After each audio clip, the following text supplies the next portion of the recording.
Berbagai cara digunakan untuk mengkampanyekan penerimaan orang dengan HIV/AIDS secara wajar di masyarakat.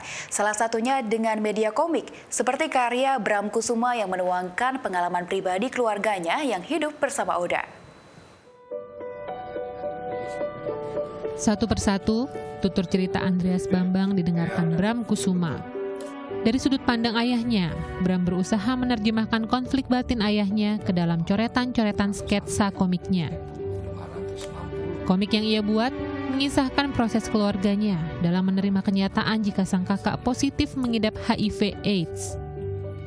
Tantangan terbesar Bram adalah untuk tetap objektif, sementara kenangan-kenangan emosional dalam keluarganya menyeruak.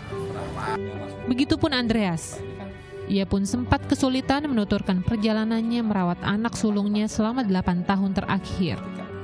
Mulai dari fase penolakan, menerima kenyataan, hingga memberikan dukungan penuh untuk dapat hidup normal menjadi alur utama komik ini.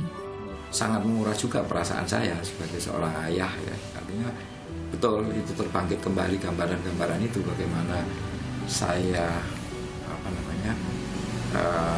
kaget ketika anak saya positif HIV, kemudian saya tidak tahu apa-apa. Nah, ini membuat perasaan ini menjadi tidak karuan gitu, Mas.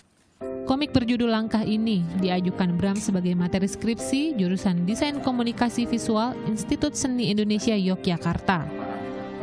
Edisi revisi ini adalah penambahan detail-detail yang terlewat.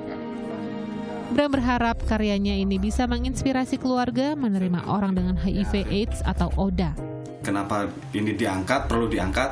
Karena untuk sebagai pengetahuan kepada masyarakat, juga kepada keluarga, bagaimana sih caranya kalau misalnya salah satu anggota keluarganya positif HIV. Karena sampai sekarang itu justru penolakan terhadap ODA itu datangnya dari keluarga sendiri gitu.